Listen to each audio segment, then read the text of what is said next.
ฮัลโหลสบายดี ลองมาด่าเบิ่งว่ามื้อนี้พวกเขาจะไปไสหลายคนก็จะถามว่าดาวแม่มึงอย่างนี้อยากไปยึดหัวคลิปแล้วแม่นแล้วเนาะมื้อนี้เขาสิไปวัดจีนนั่นเองเนาะเนื่องจากว่าสิไปเฮ็ดบอกเฮ็ดบุญบริจาคโลงศพต่างๆแล้วก็เนื่องจากเขาบ่สบายแน่ก็อยากจะไปเฮ็ดบุญเฮ็ดแล้วหลายคนว่าเป็นอย่างต้องจำเป็นต้องแต่งเต็มขนาดนี้บ่รวมกระเทยเนาะเต็มเท่าใดไปว่าเลิศเพิ่นว่าจังซั่นเนาะแต่ก็สิอยู่ได้ดนปานใดเนาะตอนนี้นะคืองานขี้แห้ออกแล้วมาแล้วเนาะผู้ใดได้เฮารอท่าครึ่งชั่วโมง45นาที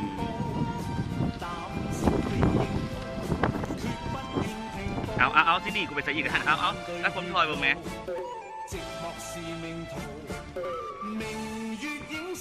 ลงมาอีกอ่ะไปนั่งหลัง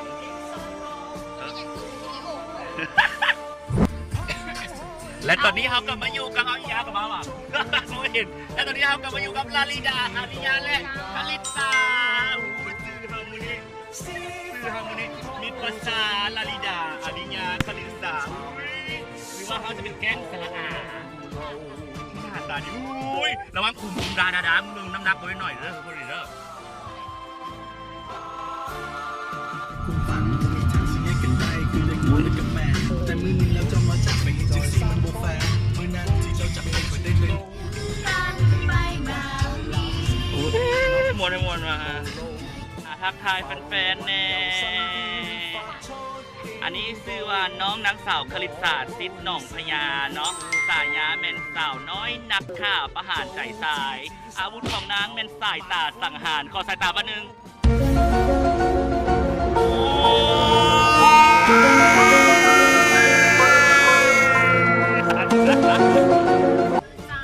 โหลดเด้อสนใจติดต่อได้นะซึ่งเลยไวโพสดีๆแต่เย็นแม่คนอยู่ในหัวมาก่อนทีนึง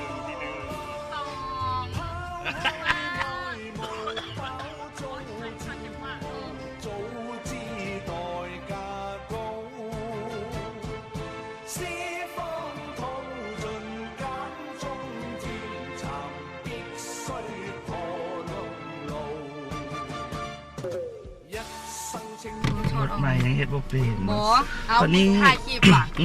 ยังบ้านเลย ยิ้ม เอาขึ้นยิ้มทายมุกละมักยิ้มสิว่ะกำลังซีบอกว่าตอนนี้พวกเขาทั้ง4คนวัดจีนว่าละครในพระเจ้าม่วงน่ะแบบคนอันนั้นแผ่ทาลิปทาสีกำมือนี้นะอย่าให้เขาดูว่าเราป่วยได้ล้มไปถนสูงข้างนอกเข้าใจเด้อโอ้ยทีนคุยและขั้นตอนวิธีการบริจาคง่ายๆเนาะเขาก็จะเข้ามาอยู่ที่ห้องการมูลนิธิจีนบอนหับบริจาคเลยเนาะจะเข้าไปทางด้านไหนกะสิมีผู้ที่เพิ่นนำพาแล้วก็พาเขาเฮ็ดการบริจาคลงศพมาเป็นวิธีง่ายๆจังใดเนาะก็มาลงทะเบียนอยู่บอนหับบริจาคทางด้านในกันเลยเด้อเดี๋ยวจะขอถ่ายรูปไว้ซ้ำนี้ก่อนเนาะเดี๋ยวตอนไหนเขาลงทะเบียนแล้วเดี๋ยวเขาสิถ่ายวิดีโอตะเบิงต่อ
สำเร็จภารกิจเป็นที่เรียบร้อยแล้ว เย้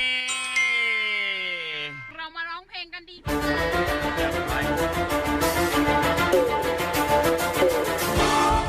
หลังจากที่เขาเฮ็ดบุญแล้วสถานีต่อไปของเรานั่นคือการกิน ตอนนี้เขามาฮอตฮานแล้วเนาะคืออาหารต่ำยำแซ่บตามอารมณ์เห็นไหม 命運在冷笑，暗示前無路。浮雲由身邊發出警告，我高是闊步。雖知此山頭猛虎滿布，膽小非英雄，決不願停步。冷眼對血路，寂寞是命途。明月映山崗，配角孤高。拋開外務，飽遭煎熬，早知代價高。四方吐盡間中天尋，必須破龍路。หูเยอะๆ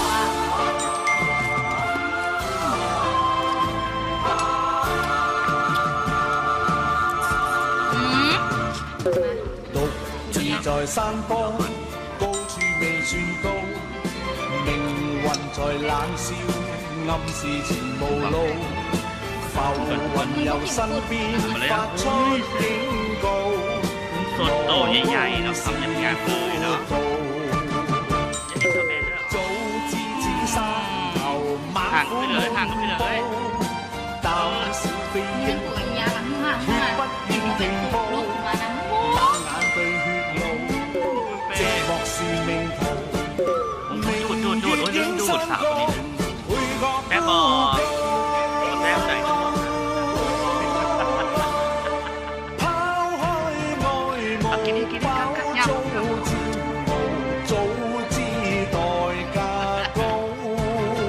บิ่งอาหารคนอื่นเรากินอย่างเดียว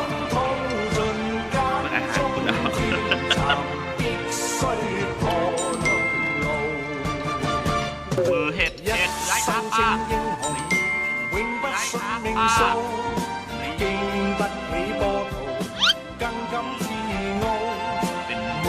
คำนี้ขอแปลกๆเลย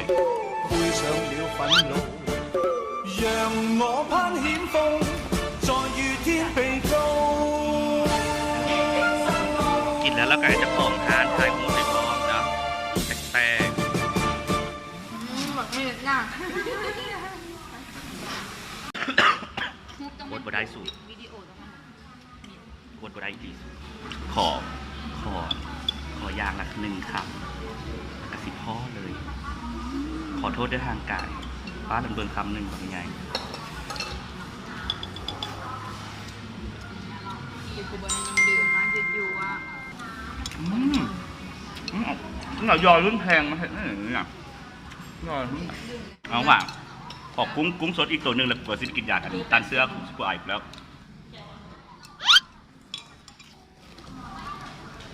เนี่ยกุ้งแซ่บอ่ะพอไม่เลิกข่าวกูเป็นแล้วได้แม่ แซ่บเวอร์ แตกบอ แตกฮานซื้อฮานอย่างเนาะ ซื้อฮาน่ะ STD เจ้าสถานที่ตั้งอยู่ บ้านหนกปลาแหลบอยู่ปากหอมทางเข้าของเฮียเห็นอยู่เลยปากหอม เนาะเป็น SCD มี คาแค มีคาแคน้ำแล้วแบบนี้เป็นคาเฟ่ คา เนาะ เฟ่ ร้าน เนาะ ยำตามอารมณ์นั่นเอง ร้านยำตามอารมณ์ นะฝากไว้สามารถนำหอยมากินกันได้เด้อ แซ่บ แซ่บ เขา แม่ บอก ค้า เลย ใจ แซ่บ ดีให้ลายกันน้ำอีกเนาะเขาบอกว่า อาหาร ยำเขากระต่าย อาหารมีทุกอย่าง มีเฝอมีข้าวเปียกมีเมนูอาหารต่าง โอเคมื้อนี้ไปละแมมกล้องเต็มเทว่าไผ่ที่มาเห็นว่ามันคือเป็นมัวๆใช่ไหมกล้องออกมาแล้วแต่แบตเบิดจ้าโอเคเจอกันบล็อกหน้าบ๊ายบาย